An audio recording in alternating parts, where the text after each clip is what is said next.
dropping self-isolation for double jab from the 16th of August, is that definitely going to go ahead? As I always used to say, we always review the information a week before and then we make the decision, just as we did with the 19th of July, with the 21st of June when we postponed it. It was always a week before.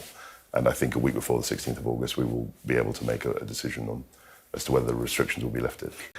This is caused by the pingdemic. We can't wait until August the 16th, as you alluded earlier in the week, can we? Good morning. I think we can. I think you're right to say that there have been reports of shortages, but I think that we should stick to the rules. Obviously, we're reviewing the situation, so we're always looking at real-time evidence. We're always looking at reports of shortages. But I think that we can stick to the 16th of August. What informs you of that, then? Well, we looked at the evidence before. We thought that we wanted to lift restrictions on the 19th of July, and there was a clear evidence to suggest that that was a good idea. But we also wanted to have a precaution in terms of protecting our people. So I think that self-isolation, once you're pinged, makes complete sense. And these restrictions aren't going to last forever. It's the 22nd of July now, as you know. And it's more than 3 weeks, Mr. Kwarteng. And already, as I say, I'm looking at empty shelves from Ealing to Edinburgh. There's no fresh fruit. There's no chilled products. There are reports. Issues like that. Yeah, there are reports of that, Nick. It's not something. Well, you keep saying reports, Mr. Kwarteng. They are. They're reports. They're not reports. No, okay. There is evidence that there are shortages. These shortages are not universal. I mean, I went shopping yesterday. I didn't have a problem. But we are looking at places where there are shortages, absolutely, and we're reviewing the situation in real time. Having said that, we've got clear rules as far as I'm concerned. I think they're very clear, and we want to stick to those rules. Your picture's on the front page of the Financial Times because apparently, in a call with you, Mr. Kwarteng, a number of business leaders, I think it's more than a dozen actually, asked that there be some kind of fix to the so-called pingdemic, and the Director General of the CBI said that he just ended up with a compromise reopening of the economy. Business isn't happy over this, Mr. Kwarteng. What did you take from Tuesday's call? No, I had a very constructive call with business leaders. And Tony Danker, who you've referred to, he's the CEO of the CBI, was very clear and said that he thought that we should move the 16th of August date. We should have moved that to the 19th of July. And I said very clearly to him that we had a different view. We looked at the evidence, we looked at the incidents, the hospitalizations, and we took the view we did. That was the government policy. And you will know, Nick, whatever we did, people would have had something to complain about. There was no way in a situation like this that any government policy would command universal agreement and assent. There were always different views. There were always people who said we should lock down, for an extra 3 months or forever. In some instances, there were always people who said we should lift all the restrictions earlier. Okay. And we've taken a balanced view of that. Just how worried are you about this pingdemonium and the impact that it's having on the country? Obviously, we're very concerned about the situation. I spoke to representative members of the BRC that you mentioned, the British Retail Consortium, other people, and we're monitoring the situation. OK, but we've seen the shelves, we've seen the supermarket shelves. There's literally no food there. Petrol pumps are running out. We need to start looking at who can be exempt from having to self-isolate. And that's what we are doing. We're going to announce a list of exempt workers. The list of exemptions will be quite narrow because obviously you have to draw the line somewhere, and what we want to do is to keep people safe. And that's why we had the self-isolation policy in the first place. And just before we move on, Mr. Kwarteng, can you say that you're ruling out the issue of possibly using the military to deliver food supplies if required, or is that under review? It's not under review. I think there's a lot of stories and people being very, very concerned, as they should be. But as far as I know, we're not looking at bringing in troops or anything of that kind. Can we limp along until then? I think we're going to have to follow the rules until the 16th of August. I know it's a long time, but it's not going to last forever. And I think that once the restrictions are lifted, we can get back to normality. I don't know how people are going to feel about that this morning, but let's see. I'm sure they. Of course it is. Of course it is. But I've got to be as clear as I can about where we are. Yeah, I just don't. People watching this morning will be thinking, I can't get the food I need for my family. I can't get the fuel I need to go to work. Nurses and frontline workers potentially can't go to work to save other people's lives because they're being forced to self-isolate and they haven't got COVID. And we have an option to test and release them. It's a difficult situation. I don't recognise the bare shelves that you've described. Clearly, in some places that's happening. Have you not seen the pictures in the papers? I have seen pictures in the papers. Clearly, that is happening. I don't think it's universal across the country. I also think that we have to protect our people against what's been a terrible pandemic. Who's going to be on it? I can't tell you, because you'll have to wait and see when we announce the list. Why are we still waiting? Because we have to work out. We've been talking about it we've been talking about it for a very long time. Certainly since Monday, I've been asking your colleagues. We've seen what's happening on the supermarket shelves. Literally, people cannot get food. They cannot get fuel to put in their cars. As I said, we're monitoring the situation. I don't think. How much there more are information reports. do you need? We need quite a bit because we have to see what the situation is across the country, and there are different reports from different areas. But as I said, we're going to come up with a list of exempt workers very soon. OK, so we have seen who was on the list previously, haven't we, when it came to workers who were key workers during the first lockdown in March of last year. Is that a good starting point? Well, last year was the critical point there was in terms of energy infrastructure, things like nuclear power stations, and there was a real critical focus on that. And as I remember last year, it did take time to come up with the list. And this time we'll come up with a list. But you've got it already now, haven't you? Well, it's a slightly different situation because, of course, this time we've got people who've been vaccinated. Point. Yeah, it is a starting point. I think you're quite right. But we're going to have to review the list and see who the people are this time that we think should be exempt. When will you know? We should know very soon. I mean, I can't give you the exact minute. But I'm not looking for the minute. I mean, a day would be good. No, a day would be good. But clearly it's something of real urgency and we want to do it as quickly as we can. By the end of the week? I can't give you a limit, but I would like to see. But, you know, people at home this morning are watching. No, I saying, understand. Well, why not? Why can't you? I completely understand. I literally can't get baby food for the baby. I completely understand. It's a difficult situation, but we need to review all the information that we can. Okay. And then we'll come out with a list very soon. Okay, so why can't they? Here's an idea. Why can't key workers use the pilot scheme that the Prime Minister was going to use and the Chancellor was going to use and Michael Gove did use in order to test to release? So we've got to work out who the key workers are, and that's what we'll do, and we'll come out with a list. OK, I'm going to give you a list. Let's start with lorry drivers. I'm not going to play a game with you. It's not a game. How can you say it's a game? Have you seen the shelves? They're absolutely empty. It's a critical point, but I've said to you... It's not a game, Minister. Kay, I've said to you 3 times that the list is going to be coming out soon, and I'm not going to prejudge what's on the list and who the workers who will be exempt are. A 3% pay award to NHS staff. I know that an independent review body, I know that's not sent by the government. Yeah, that's right. But is that really fair, Secretary of State? So Nick, for the job they've done. Sorry, Kwasi. No, Nick. No one. You're absolutely right. I mean, no one denies that the NHS have been brilliant in this period. You will remember that a few months ago, when we proposed 1%, there was outcry and indignation, and we said very clearly at the time we will look at what the independent the independent pay review would do. They came back with 3%, and we've decided that that's a really good way to proceed with this. Now, clearly, you know, in an ideal world, you might want to increase that. Who knows? But the 3% was an independent figure that arrived at independently, and the government has followed that. Let me talk to you about the NHS. 3% for nurses. They are threatening industrial action. They say that's nowhere near enough for them, and they are looking at something like 12.5% is what the unions want. They've literally risked their lives for us, haven't they, over the last 18 months or so. 3%?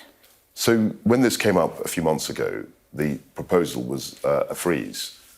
We said there'd be an independent consultation, an independent review, and the independent review, it's independent, it's not the government saying this, the independent review has recommended 3% increase, and the government has decided that we would go with the independent review. And I think that's entirely fair. Obviously, we'd like it to be more, but you have to remember that we spent £350 billion to deal with the pandemic, to pay for furlough, to pay for other support, loans that have been given to companies. And I think 3%, which was, after all, what the independent review came up with, is a fair number. 12.5% or going on strike, or certainly threatening industrial 12.5% is, I mean, you'll appreciate that's a huge increase in a year, which would be very impossible to afford. And I think that everyone understands that the NHS has been heroic through this period.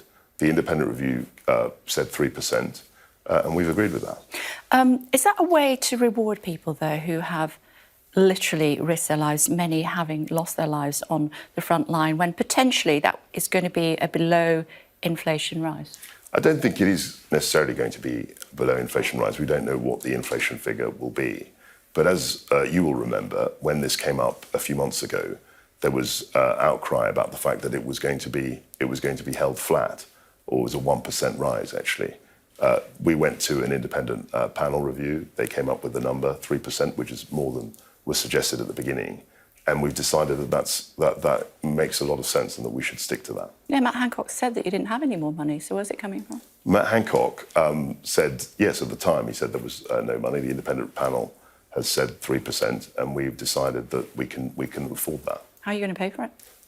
We're going to pay for it through general taxation, as we pay for everything. But no increase. Was telling me that absolutely under no circumstances would there be an increase in national insurance, because of course that's what it says on the front page of your manifesto. That's what it says in the manifesto. I don't see how we could increase national insurance, but things have been very flexible over the last 18 months. We've lived through an unprecedented time. We've been spending huge amounts of money that we never thought was possible.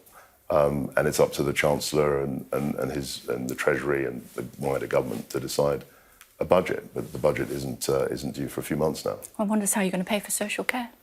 That's, again, another question that we're debating within government. My understanding is that we will have a policy by the autumn, but we'll have to wait and see. But you won't put up taxation for that either? I don't think we'll put up national insurance, that specific What might you taxation. put up?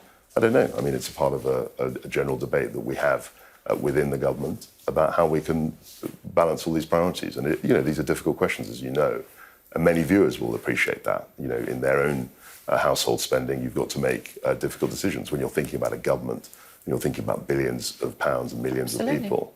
There are lots of tough choices. And who could have expected a pandemic, of course? Exactly. Totally get it. But, you might have to break your manifesto promise. I hope we don't, but let's just see where we are. Is it? Well, I'm not ruling anything in or out. I never do in these interviews. I've just got to be very clear about the difficult choices that we have to make. And also the other thing that we've got to remember is that we don't know in 3 months' time where we'll be with the pandemic.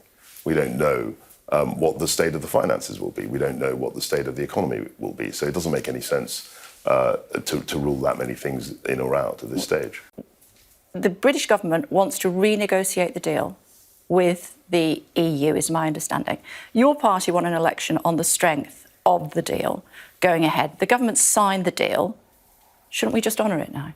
So with the Northern Ireland Protocol, obviously nobody had any idea the actual effects of it until we left the EU. So we had to look at how it operated after we left the EU. We've looked at it. There have been difficulties with it, and we think that it's not satisfactory as it is. So we want to be in a situation where we can actually renegotiate it. The Northern Ireland Protocol isn't written in stone. It's not something that was going to last forevermore. Everybody realised at the time. It's been just a few months. And also, when you It's say been nearly nobody 6 months. knew, no one knew. Am I not right in saying that at least 3 previous prime ministers warned that this would happen? Nobody could guarantee, I should have been more careful with my words, nobody could guarantee what would happen until it actually happened and we'd left the EU. I think that what we've seen is that the EU have been a bit inflexible on the protocol, and we want to be able to see if we can make it work more smoothly. A deal's a deal, though, isn't it? A deal is a deal, It was signed. but it wasn't something that was going to last forever. Nobody thought that the Northern Ireland Protocol was going to define the role of Northern Ireland within the UK evermore. It was something that was flexible, and we wanted to make it work more smoothly. Well, as I said, the EU have got a very different view on that. But let's see where we are. I mean, I remember being on programmes like this saying the EU would never do a deal. And of course, we did. Well, they did a deal because they thought we were going to honour it, and we're not going to. But you'll remember that 2 years ago, people said we were never going to get a deal from the EU, but we did. So when people say they're not going to look at the protocol again, I say, well, let's just see. OK. All right. If the Brexit deal that was done as regards the issues concerning Northern Ireland and the importation of certain sandwiches and cold meat products and other, if it is so onerous, why on earth did the United Kingdom sign it? Secretary of State? So you'll remember that the whole the May deal, as was 3 years ago, had this huge section which is called the Northern Ireland Protocol. Yes. We sought to modify it, and we had to get a deal. So we did get a deal. We always said that we'd have to see how the protocol actually, what conditions it would give rise to when we'd actually left the EU. We've reviewed the situation over the last few months. We think that it could operate much more smoothly, and we want to enter into a conversation with the EU to make that happen. But why These things aren't set in stone. I mean, and I listened to the chairman of Archie Norman, who highlights the lunacy that it takes 3 vets to sign off on one type of Marks and Spencer sandwich to get through. And I realise the lunacy of that. I do. But why did we ever put ourselves in a position that would allow that to take place? Who thought it was an idea to sign off on that? Look, we could go into the history of this. The Northern Ireland Protocol emerged from the discussions in 2018, and essentially we got a modified version of that deal through Parliament, and that was the basis on which we left the EU. And you'll remember at that time it was not even clear that we would leave the EU. There were people talking about a second referendum. There were people talking about no deal. So this wasn't a deal done at any cost, then, Mr. Kwarteng, as some would say. It wasn't a deal done at any cost, but there was an imperative to do a deal. There was an imperative to deliver on the referendum and leave the EU, and that's what we did. Likelihood that the UK could trigger the Article 16 break, which would mean that basically there'd be all sorts of mayhem in Northern Ireland. So the Article 16 break, as you point out, is in the protocol. It's something that we could do to suspend it. We've chosen not to do that. That's not our opening position. And we want to be able to negotiate and have a conversation with the EU about how best to go forward. Just lastly, the Daily Mirror's worked out the figures. To give NHS staff 15%, which I would say is a little bit heavy, that would cost £5 billion. The test and trace has already cost £37 billion. Where do you imagine, Secretary of State, the money has been better spent? So I think that you've got to look at the economy as a whole. What's happened over the last 18 months is that millions and millions of workers have been furloughed. They haven't received any increases in wages. On the contrary, they've been flat or in some cases declining. The businesses have been struggling to stay afloat. And I think in this, and we spent something like £350 billion on the loans and on the furlough scheme supporting the economy. In this context, I think the 3% that was arrived at independently by the Independent Pay Review is fair. The groom's been pinged. That's terrible. I mean, a terrible situation, but we are in a very, very difficult pandemic. They shouldn't go ahead with the wedding. It's completely an unusual phase that we're in, and I think the rules are clear. You've got to self-isolate. So that they shouldn't go ahead. I don't know what the arrangements will be. Well, if they've been pinged, they just shouldn't go ahead with the wedding. Well, I mean, I suppose that's exactly the right thing. Would you go abroad at the moment? I personally wouldn't. Why not? Because I like staying at home, and also I think that it's less complicated, actually, if you just stay at home and enjoy the... Is that because you can get caught out when you're overseas and then suddenly things change? And well, the thing is about going overseas is that there are rules over there as well. It's not just a question. So it can complicate things. If people go to France, they'll be subject to rules in France. So the French were saying they might expect British people going to France to quarantine.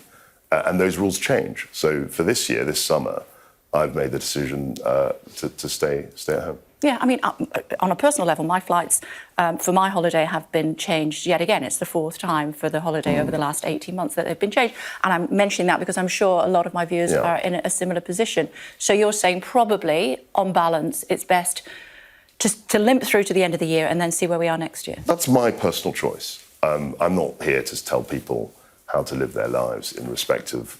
No, but you're here to offer guidance and advice. My own personal choice would be to stay at home, but I think if people want to go abroad, then they should do that. On a related conversation, you're talking today of proposals to reform and modernise the way rules and regulations are set in the UK. This, I read, is for the first time in a generation. What does that mean to my listeners? It means essentially that for 50 years, more or less, 48 years, we were in an EU legal order, if you like, where their rules essentially applied across the UK. And now we have the opportunity to look at our rules and make our own decisions about them. That's what it means. If we look at one of the big four, Morrisons, are you in favour of this possible deal? It means they'll be bought out by a US private equity consortium. Look, I've spoken to the chairman of Morrisons only this week, and he's a Brit. He's someone who has worked in supermarkets for years, and he's very excited about the prospect of people coming into this country, investing in our assets. When we were told, after all, that wouldn't happen because of Brexit, it's a great sign, a vote of confidence in the UK, that people are wanting to invest in our businesses. Yes, I mean, I think I'd be excited if I was going to make somewhere in the region of £19 million, which the chief executive is going to get from the deal. Is it good for the shoppers and the staff? I think you're a very smart bloke. You'll know that in the eyes of some, or indeed the ears of some, the words private equity can send a chill of fear down the spine. No, I agree. But I've always campaigned for a global Britain. I've always campaigned for a Britain that was open to foreign investment. And I'm very excited as business secretary to be having conversations with lots of people, not just Americans. Right, but I mean, the boss is going to be elated if he's getting 19 million quid. I just wonder what it means for the men and women on the tills. So I think we obviously have to wait and see what happens. Indeed. But I think it's a really good prospect, because the business didn't have any investment. And if you've got foreign investors who want to buy the assets, they are investing in the business. And he talked to me about the deal, and I said that this was a vote of confidence in the UK. It's not a bad thing if foreigners want to come and buy really good assets in your country. It means that you're attracting capital, you're attracting investment, and that creates jobs. And that's not a bad thing.